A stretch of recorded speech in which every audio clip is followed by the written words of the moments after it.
আসসালামু আলাইকুম রহমতুল্লাহি আবরাকাত। আলহামদুলিল্লাহ, আসসালাতু ওয়াসসালামু আলা রাসূলিল্লাহ ওয়া বা'দ। সুপ্রিয় দর্শক শ্রোতা ভাই বোন, একজন মুমিনের কাছে সবচাইতে মূল্যবান এবং দামি সম্পদ হলো তার ঈমান।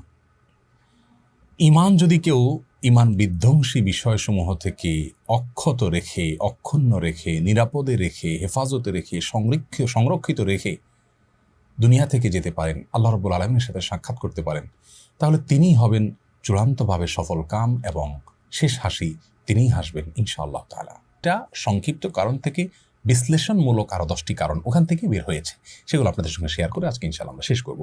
প্রথম কারণ হলো বড় শিরক, যেটা একটু আগেই বললাম। আল্লাহ তাআলা কোরআনে কারিমে বলেছেন, ইন্নাল্লাহা লা ইয়াগফিরু আন ইউশরাকা বিহি ওয়া ইয়াগফিরু মা দুনা যালিকা লিমান ইয়াশা।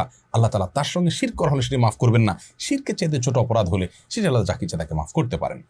সূরা জুমার আয়াত নম্বর 65, সেখানে আল্লাহ রাব্বুল আলামিন বলেছেন, ওয়ালাকাদ উহিয়া ইলাইকা ওয়া ইলাল লাযিনা মিন ক্বাবলিক লাইন আশরাকতা লা ইয়াহবাতান্না আমালুকা ওয়া লা তাকুনান্না মিনাল খাসিরিন। হে রাসূল, আপনি এবং আপনার পূর্বের সমস্ত নবী রাসূলদের প্রতি একটি কমন নির্দেশনা জারি করা হয়েছে, যদি আপনি নবী এবং রাসূল হওয়ার সত্ত্বেও যদি শিরকে লিপ্ত হন, লাইন আশরাকতা, আপনি যদি শিরকে লিপ্ত হন, লা ইয়াহবাতান্না আমালুক, অবশ্যই অবশ্যই অবশ্যই, লামে তাকিদ নুনে তাকিদ সাকিলা, 3 ভাবে গুরুত্ব দেওয়া হয়েছে আরবি গ্রামার অনুযায়ী।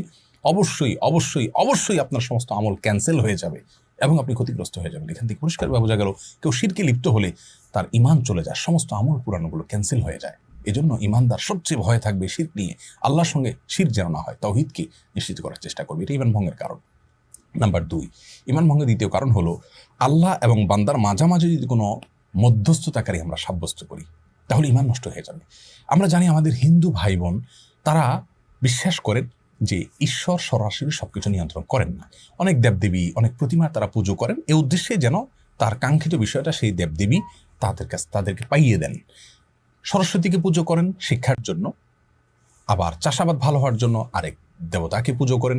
তো এরকম পুজো করে তারা ঈশ্বরের কাছ থেকে কিছু পেতে চান বা সৃষ্টিকর্তার কাছ থেকে কিছু পেতে চান। প্রিয় দর্শক, আমাদের অনেক মুসলিম ভাই বোন মনে করেন কোনো কবরে, কোনো মাজারে গিয়ে সন্তান চাইলে, ব্যবসার উন্নতি চাইলে তিনি আমাকে আল্লাহর কাছ থেকে পাইয়ে দিবেন।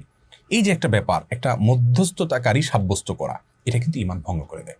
এর দলিল সূরা জুমার আয়াত নম্বর 3। আল্লাহ রাব্বুল আলামিন কোরআনে কারিমে বলেছেন, আলা লাহুদ্দীনুল খালিস, আল্লাহর জন্য একচ্ছত্র দিন, ঈমান শুধু আল্লাহর জন্য আনতে হবে, অন্য কাউকে সেখানে মধ্যস্থকারী বানানো যাবে না।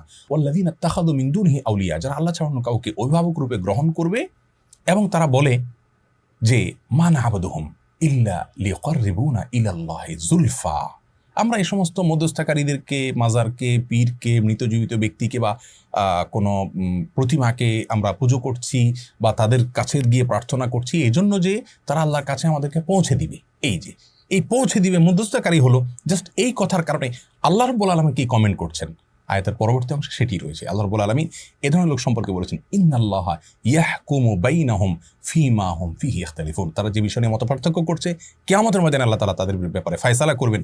এবং আল্লাহ আরও বলছেন, ইন্নাল্লাহা লা ইয়াহদি মান হুয়া কাযিবুন কাফফার, যে ব্যক্তি মিথ্যাচার করেছে এবং কুফরি করেছে, কাফের হয়ে গেছে, তাকে আল্লাহ তাআলা পথ দেখাবেন না। দেখুন এখানে মধ্যস্থতা সাব্যস্তকারী কে আল্লাহ রাব্বুল আলামিন কাফফার বলেছেন, অর্থাৎ সে কাফির হয়েছে, অস্বীকৃতি জ্ঞাপন করেছে। এখান থেকে বোঝা গেল এটা ঈমান ভঙ্গের কারণ, যখন আল্লাহ তাআলা তাকে কাফির হয়ে গেছে, মিথ্যাচার করেছে আল্লাহর ব্যাপারে, এমনটি কথা বলেছেন।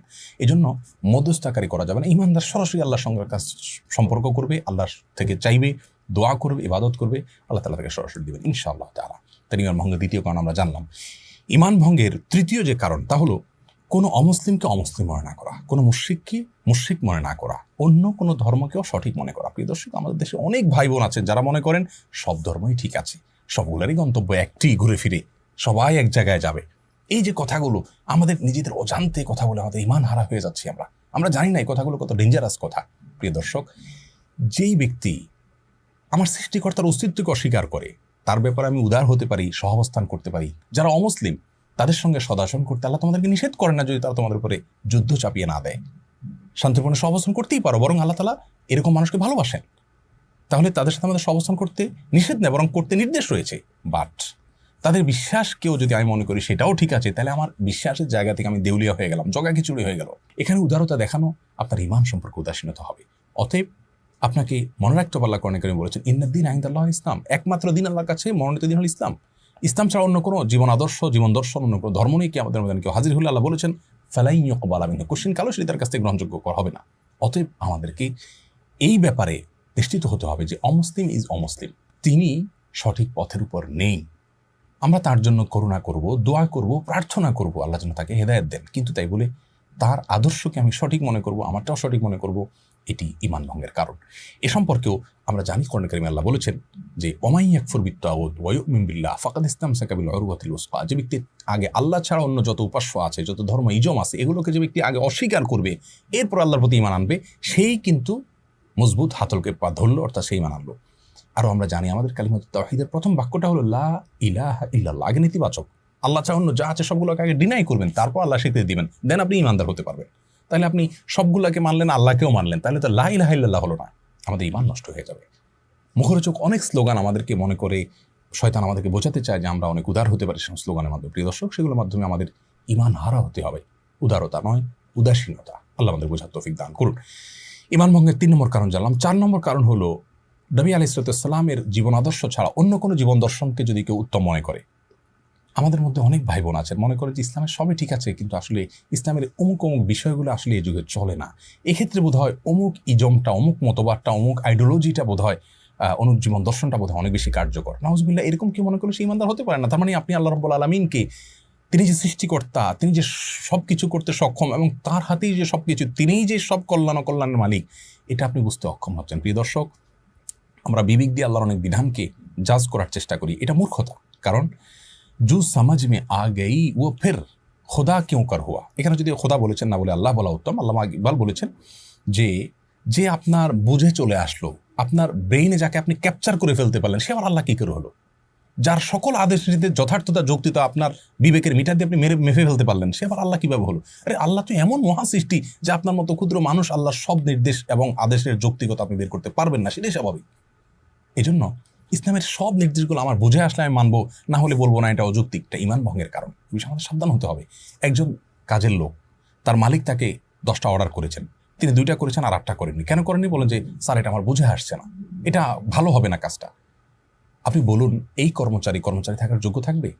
মালিক তার দৃষ্টিকোণ অনেক গভীর থাকতে পারে, তিনি এটার উপকারিতার অন্য দিক জানতে পারেন, হয়তো কর্মচারী জানেন না, কিন্তু তিনি নিজে থেকে যদি মাতবরি করেন এবং বলেন না এটা যৌক্তিক, আমি করবো, এটা করবো না, তাহলে তার যেরকম চাকরি থাকবে না, আপনার ঈমান থাকবে না যদি আল্লাহর কোনো আদেশ নিষেধের পর আপনি মনে করেন যে না এটা চলবে না, ওইটা চলবে। এই জন্য 4 নম্বর ঈমান ভঙ্গের কারণ হলো নবী সাল্লাল্লাহু আলাইহি ওয়াসাল্লাম যা নিয়ে আসছেন তার সবগুলোকে, তার সকল আদেশ নিষেধকে একমাত্র আমাদের জন্য উপযোগী মনে করতে হবে। বুঝে আসুক আর না আসুক, আমি কয়টা বোঝার ক্ষমতা রাখি।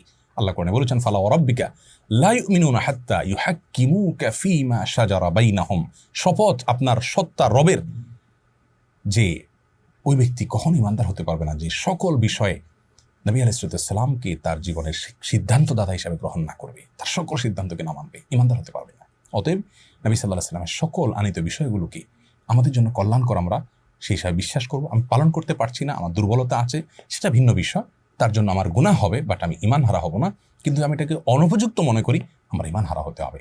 নাম্বার 5, ঈমান ভঙ্গের 5 নম্বর কারণ হলো নবী আলাইহিস সালাম যে দ্বীন নিয়ে এসেছেন, কোরআন হাদিসের যে বিষয়গুলো অকাট্যভাবে এবং সুস্পষ্ট বদিহি তথা স্বতঃসিদ্ধভাবে প্রমাণিত হয়েছে, তার কোনো একটির প্রতি যদি আমাদের কোনো ঘৃণা থাকে, অপছন্দ থাকে, তাহলে ঈমান চলে যাবে। অনেক ভাই বোন আছেন বলে ইসলামের সব ভালো লাগে, এই যে পর্দার বিধানটা আমার ভালো লাগে না, ইসলামের সব ভালো লাগে, বাট এই যে সুদেরটা আমার ভালো লাগে না, ইসলামের সব কিছু ভালো লাগে, বাট অমুকটা আমার ভালো লাগে না, তমুকটা আমার ভালো লাগে না। এরকম কিন্তু অনেক ভাই বোন আছেন যারা এরকম বলেন। ওয়াল্লাযীনা কাফারু ফাতাআসা লাহুম, যারা কুফরি করেছে তাদের ধ্বংস অনিবার্য। ওয়া আদাল্লা আমালাহুম, আল্লাহ তাআলা এই সমস্ত মানুষের আমলকে নষ্ট করবেন, ধ্বংস করে দিবেন। যালিকা বিআন্নাহুম কারিহু মা আনজালাল্লাহ, এই যে কারিহু মা আনজালাল্লাহ, এর কারণ হলো আল্লাহ যা নাজিল করেছেন সেটাকে তারা অপছন্দ করেছে, বলেছে এটা আমার ভালো লাগে না। এই যে আপনার ভালো লাগে না কাজ করছে, জাস্ট এই কারণে আল্লাহ রাব্বুল আলামিন আপনার সম্পর্কে এই কথা বলে শেষে বলছেন ফাআহবাতা আমালাহুম, আপনার সমস্ত আমল আল্লাহ তাআলা বরবাদ করে দিচ্ছেন। প্রিয় দর্শক, এখান থেকে বোঝা গেল এরকম কোনো আচরণ করলে সেটি ঈমান ভঙ্গের কারণ হবে যে ইসলামের অমুক জিনিসটা আমার ভালো লাগে না। আপনার ভালো লাগা না লাগা এটার উপরে সত্য নির্ভর করেন, আপনি সবকিছু বুঝতে সক্ষম নন, আমরা কেউই সক্ষম নেই। আল্লাহ রাব্বুল আলামিন মালিক, আমরা তার কৃতদাস, সৃষ্টি মাত্র। তার সকল নির্দেশের যৌক্তিকতা যথার্থতা আমাদের বুঝতে হবে, এমনটি বাধ্যতামূলক নয়। এরপর ঈমান ভঙ্গের 6 নম্বর কারণ হলো দিনের কোনো বিষয় নিয়ে বিদ্রুপ করা, ব্যঙ্গ করা। আমাদের অনেক ভাই বোন আছেন দায় নিয়ে ব্যঙ্গ বিদ্রুপ করেন, পর্দা নিয়ে ব্যঙ্গ বিদ্রুপ করেন, এটা অস্বাস্থ্যকর, আরে থাকা যায় নাকি, এটা তো একটা এটা আস্ত একটা ড্রামের মতো, এটা বাক্সের মতো, এই ধরনের কথা বলে আমরা আল্লাহ রাব্বুল আলামিনের নির্দেশকে, আল্লাহ যেখানে স্পষ্ট নির্দেশ করেছেন মেয়েরা তাদের ইউদিন আলাইহিন্না মিন জালাবিবিহিন্না, মাথার উপরের কাপড়কে টেনে দিবি, তার মানে ঢেকে ঢুকে থাকবে। আপনি সেটাকে নিয়ে ট্রল করছেন, বিদ্রুপ করছেন, আপনার কোনো বন্ধু দাঁড়িয়ে রাখছেন, আপনার হয়তো আল্লাহর প্রতি বিশ্বাসে কোনো কমতি নাই, কিন্তু দুষ্টুমি করে আপনি মজা করে তাকে নিয়ে ট্রল করে ফেললেন। দেখুন, এটি নবী আলাইহিস সালামের সুন্নাহ, কোরআন হাদিসের বিষয়টাকে নিয়ে ট্রল করলে ইমান থাকবে না। আর এই সম্পর্কে আল্লাহ রাব্বুল আলামিন কোরআনে কারিমে বলেছেন সূরা তাওবাতে, কুল আবিল্লাহি ওয়া আয়াতিহি ওয়া রাসূলিহি কুনতুম তাস্তাহজিউন। কিয়ামতের ময়দানে কাফিরদেরকে আযাব দিতে দিতে বলা হবে, তোমরাই কি সেই গোষ্ঠী যে দুনিয়াতে আল্লাহকে নিয়ে, তার রাসূলকে নিয়ে ব্যঙ্গ করতে, তার আয়াত নিয়ে বিদ্রুপ করতে? লা তা'তাদিরু, আজ কোনো ওজর খাহি করো না, আজ তোমাদের কোনো ওজর খাহি শোনা হবে না। কদ কাফারতুম বাদা ঈমানিকুম, তোমরা ঈমান আনার পরে, মুসলমানের ঘরে জন্ম নেওয়ার পরেও, ঈমান আনার পরেও, কদ কাফারতুম বাদা ঈমানিকুম, তারপর তোমরা কুফরি করে ফেলেছো, কাফের হয়ে গেছো, ঈমান ভঙ্গ হয়ে গেছে বিদ্রুপ করার কারণে। খবরদার, আমরা কখনো দিনের কোনো বিষয় নিয়ে বিদ্রুপ ব্যঙ্গ করবো না, তাচ্ছিল্য করবো না, ট্রল করবো, নিজে না মানতে পারি কিন্তু ট্রল করবো না। রাষ্ট্রের কোনো বিধানকে কেউ লঙ্ঘন করলে সাধারণ অপরাধী হয়, কিছু সাজা হয়, এরপরে ছাড়া পায়। কিন্তু রাষ্ট্রের যদি বিধানকে নিয়ে, রাষ্ট্রের অস্তিত্বকে নিয়ে যদি কেউ ট্রল করে, তাহলে সেক্ষেত্রে সে কিন্তু রাষ্ট্রদ্রোহী হিসেবে বিবেচনা হয়, সাধারণ অপরাধী থাকে না। আল্লাহর কোনো বিধানকে নিয়ে ট্রল করলে আপনি আল্লাহদ্রোহী হবেন, ঈমান হারা হবেন।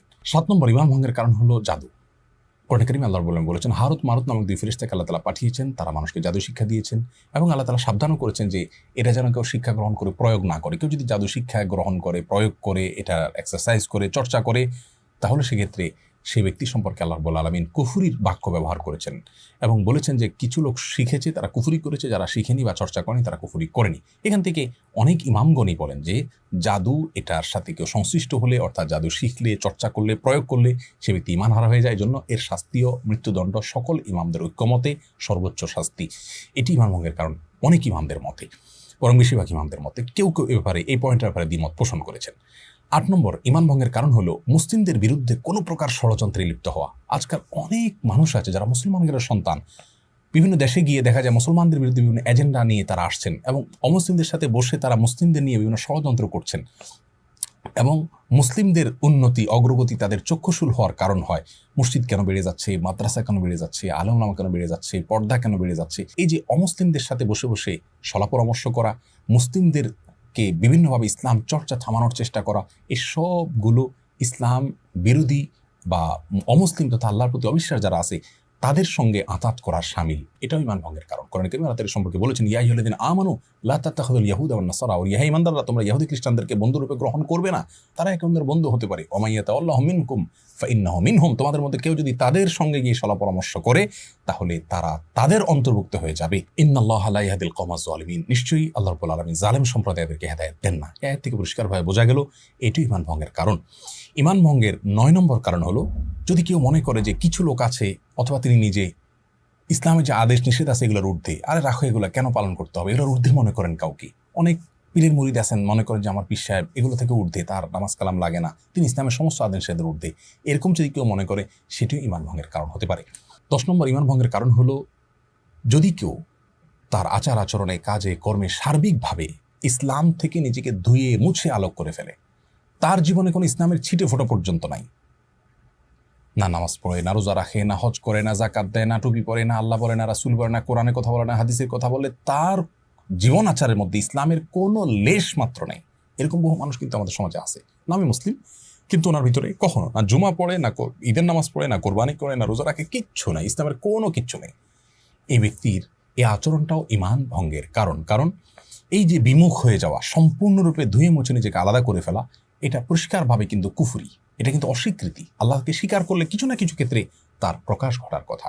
এ সম্পর্কে কোরআনে কারিমে একটি আয়াত আমরা দেখতে পাই, আল্লাহ রাব্বুল ইরশাদ করেছেন, ওয়ামান আযলামু মিম্মান যুক্কিরা বিআয়াতি রাব্বিহি, যে ব্যক্তির কাছে তার রবের আয়াত এবং নিদর্শনসমূহ এগুলো তাকে স্মরণ করিয়ে দেওয়া হলো, ফাআরাদা আনহা, এরপর সে এখান থেকে বিমুখ হয়ে গেল, এগুলোকে সে পাত্তা দিল না, ডিনাই করলো না, গায়ে মাখলো না। ইন্না মিনাল মুজরিমিনা মুনতাকিমুন, আমি এই ধরনের অবাধ্যদের কাছ থেকে প্রতিশোধ গ্রহণ করবো, আল্লাহ বলছেন। প্রিয় দর্শক, এই ধরনের কথা, প্রতিশোধ গ্রহণ করার কথা কুফরি বা কাফের হওয়া ছাড়া আল্লাহ তাআলা বলেন না সচরাচর। অতএব বোঝা গেল এটি ঈমান ভঙ্গের কারণ। এক নজর আবার বলে দিচ্ছি ঈমান ভঙ্গের কারণসমূহ। 1 নম্বর শিরক করা, 2 নম্বর হলো আল্লাহ এবং বান্দার মধ্যে বা ওদের ক্ষেত্রে কোনো মধ্যস্থতাকারী সাব্যস্ত করা, আর 3 নম্বর হলো আল্লাহ রাব্বুল আলামিনের নির্দেশকে যারা লঙ্ঘন করে বা ঈমান আনে না, অমুসলিম, তাদেরকে অমুসলিম মনে না করা, তাদেরকেও সঠিক মনে করা। 4 নম্বর হলো আল্লাহ নবী সাল্লাল্লাহু আলাইহি ওয়াসাল্লাম আনিত দ্বীনের চাইতে কোনো আইডিওলজিকে, কোনো জীবন দর্শনকে উত্তম মনে করা। 5 নম্বর হলো নবী সাল্লামের আনিত কোনো দিনকে, দিনের কোনো বিষয়কে কেউ যদি অপছন্দ করে, তার ভালো না লাগা কাজ করে তথাকথিত, তাহলে সেটি ঈমান ভঙ্গের কারণ হবে। 6 নম্বর হলো দিনের কোনো বিষয় যদি কেউ বিদ্রুপ করে, ব্যঙ্গ করে, ঠাট্টা করে সেটি। 7 নম্বর হলো যদি জাদু শিখে, চর্চা করে, প্রয়োগ করে সেটি। 8 নম্বর হলো মুসলিমদের বিরুদ্ধে যদি অমুসলিমদের সাথে গিয়ে ষড়যন্ত্র করে সেটি। এবং 9 নম্বর হলো কেউ যদি মনে করে যে সে অথবা নির্দিষ্ট কিছু লোক তারা কোন হাদিসের এই সমস্ত আদেশের ধার ধারণা এগুলোর ঊর্ধ্বে তারা এগুলো কোনো প্রয়োজন মনে না করে, অনাবশ্যক মনে করে সেটি। আর 10 নম্বর হলো দিন থেকে পরিপূর্ণরূপে তার কাজের মাধ্যমে বিমুখ হওয়া, সে কার্যতে কুফরি করছে, কোনো কিছুকেই দিনের ছিটেফোঁটা তার মধ্যে রাখছে না। এই সবগুলো ঈমান ভঙ্গের কারণ। প্রিয় দর্শক, ঈমান ভঙ্গের মৌলিক 3 কারণ এবং বিস্তারিত 10 কারণ, এগুলোকে অক্ষরে অক্ষরে রপ্ত করে আমাদের মধ্যে কখনো এগুলো লেশ চলে আসে কিনা আমরা সেটিকে যাচাই করে ফেলবো। আর ইতিমধ্যে যদি কেউ এরকম কোনো কারণের মধ্যে পড়ে থাকি, এক্ষুনি তওবা করে আল্লাহর কাছে লজ্জিত হয়ে মাফ চাইব, নতুন জীবন করবো। ইনশাআল্লাহ আল্লাহ তাআলা পেছনের সমস্ত গুনাহ মাফ করে দিবেন এবং নতুন হিসেব আমার শুরু হবে, হালখাতা হয়ে যাবে। আল্লাহ রাব্বুল আলামিন আমাদের ঈমানগুলোকে শত সহস্র ফিতনা, ধোঁয়াশা, বিভ্রান্তি এবং গুমরাহি, পথভ্রষ্ট হওয়ার মতো যে ঈমান বিধ্বংসী ঝড়গুলো আসছে, এ সকল ঝড়ে, এক এক ঝড়ে কিছু মানুষ কাফের হয়ে যায়, বেঈমান হয়ে যায়। সকল ঝড়ে আমাদের ঈমানকে ধরে রেখে, অক্ষত রেখে আল্লাহর সঙ্গে সাক্ষাৎ করার, আখিরাতে উপস্থিত হওয়ার তৌফিক আমাদের সকলকে দান করুন। সেই সাথে আহ্বান রাখছি, কনভিশনের সাথে আমরা আছি, আপনারাও থাকুন এবং অনন্য আয়োজনের সঙ্গে যুক্ত হয়ে কোরআন এবং হাদিস সম্পর্কে জানার চেষ্টা করুন। এটাকে প্রচার এবং প্রসার করতে আপনারা উদ্যোগী হন। জাযাকুমুল্লাহু খায়রা। আসসালামু আলাইকুম ওয়া রাহমাতুল্লাহি ওয়া বারাকাতুহু।